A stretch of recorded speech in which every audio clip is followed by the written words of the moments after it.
It has been 15 years, and somehow Riot has never attempted a RIOT-CON of any kind. Or at least, not on paper. Because the truth is that every year, Worlds kinda feel like it. And while Worlds are a really massive Riot event, they are never utilized for big reveals or releases. At best, we get a cinematic for a new champion, or there is a show for a new song. But that's pretty much it. And since the very beginning, the community has always asked for a more community-oriented event. Something that would actually celebrate the games themselves. And well, it seems like for the first time, Riot is actually giving it a proper shot. And just to be safe, since this is their first time trying this, they are pulling it off with the safest communities they have. TFT and Riftbound. Truth be told, the TFT community is the happiest community in the Riot ecosystem. If the TFT community is mad about something, you probably really screwed up. And on the other side, the Riftbound community is one of the most active ones. Which kinda makes sense, because it is also a physical game. But whenever there is even a new card revealed, the community goes crazy. Me included. Yes, from the shadows, I still attend my Nexus nights and I do go for the pre-release events. Anyway, with the power of these two communities, Riot decided to go for something they call Convergence Fest. With Convergence being shortened to Con. You know, RIOT-CON. Or technically Con. Either way, lore-wise, of course, it is called Convergence Fest because TFT happens in the universe called Convergence. And yes, Convergence is all around the League IP, so let's assume Riftbound is there too. Now, Riot first revealed that they are going for this through their comedy trailer, where both TFT and Riftbound were making their own conventions, and then they just rammed them together. In the video, they made it up as an accident. But was it really an accident? You see, the idea for this Con Fest has not come out of nowhere. It seems like they got heavily inspired by the TFT Open from last year. There, Riot had the TFT tournament as the main event, but they also had a massive Riftbound booth on the side, which was just as crowded. In fact, what everyone did is that immediately after they dropped out of the TFT tournament, they went and they played Riftbound. Of course, then you also had a little bit of 2xKO in the middle, and all together, it actually felt like a mini RIOT-CON. In fact, this was the biggest piece of feedback that people gave Riot. So it seems like Riot took onto that feedback and they realized they could actually try to pull off a slightly bigger RIOT-CON. But let's not call it RIOT-CON just yet. And yes, from all the teasers, it really seems like this one will be bigger. And so of course, what can we do? We can dig into a lot of the details. And we can guess what's gonna be happening based on the releases of the two big games. So first, let's have a look at what is currently going on in TFT. A few days ago, TFT just revealed the newest set, which is the Enchanted Wilds. Now, interestingly enough, this is gonna be our first TFT set that should be already running in Unreal Engine. And what's really cool to see is that from all the footage, you really can't tell. But that's exactly what we've been told. At the beginning, you won't be able to tell the difference, but it will ramp up over time. And so, the main theme here are jungle monsters, and forests, and no more dog. We better get used to that. But keep in mind that with 3 rotating teams that actually switch between who is currently running the current TFT set, the last one Mordog did was Lore and Legends. Anyway, with the current theme, of course, we can expect a lot of the jungle monsters from League of Legends. And here they get their own trait called Rift Beasts, with their main mechanic being the fact that you can give one of them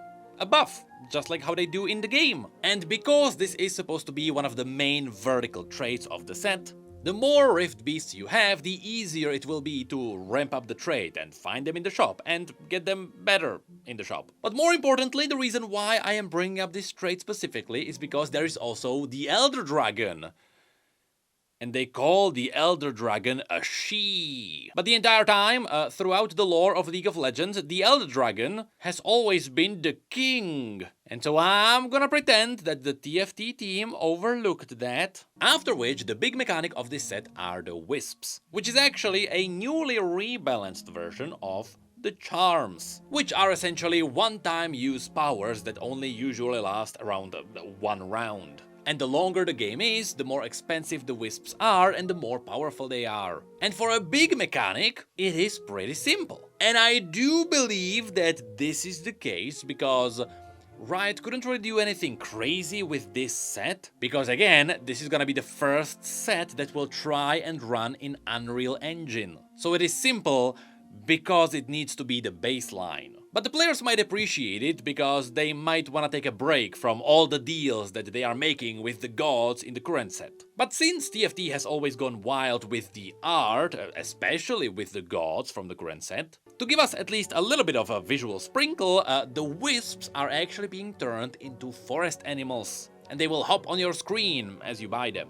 And so then the dev drop explains some of the traits. For example, the blossoms will enhance the wisps, or there are elderwoods who spread trees. After which they also go into some of the 5 costs. For example, there is Ivern, who actually spreads nature and trees until he actually pops up the God Willow, with another 5 cost also being the Elementalist Lux, who actually changes trait every time you see her in the shop. And she is guaranteed to never share a trait with anyone else in your lobby. At least, until you sell her again. So skipping the other traits for this video, going then to the cosmetics. Of course, chibis are still a big thing for TFT, and here they invented a brand new one, Soul Fighter Jinx. Yes, this one does not exist in League of Legends, and it does not exist in Wild Rift. It is actually a TFT exclusive design.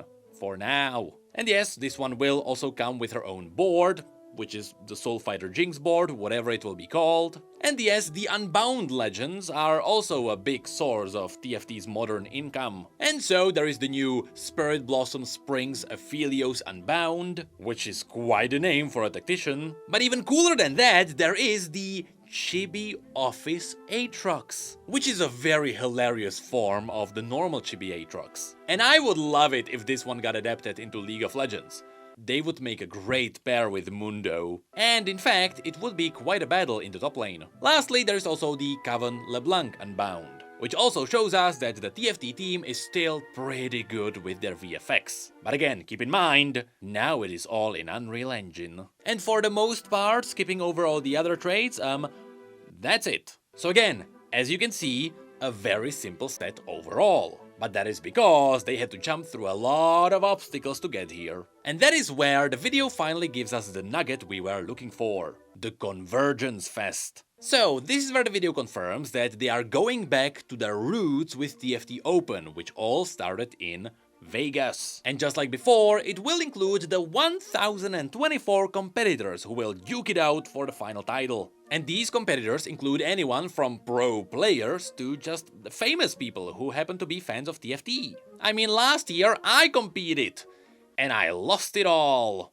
But honestly, this is a great format that really makes it feel like a fan fest tournament. And so next, the video also confirms that yes, Riftbound will be joining them, with Riftbound having their own NA regionals there. So people will actually attend 2 big Riot tournaments there, which is actually a really clever way to pull off a big event for any Riot game, no matter how big their audiences are. Because since people are here to watch one tournament, they might as well stick around for the other one. And so, all of this will happen from December the 11th through 13th, and they summon everyone in for what they call the biggest community celebration they have ever had. And from what we've seen so far, it does check out. Now, a very important thing to mention here is that after watching the dev drop, all of you have to realize that by the time the fest happens, we will already be in the next set. That's right, it will no longer be the Enchanted Wilds. It should be whatever is the musically teased set instead.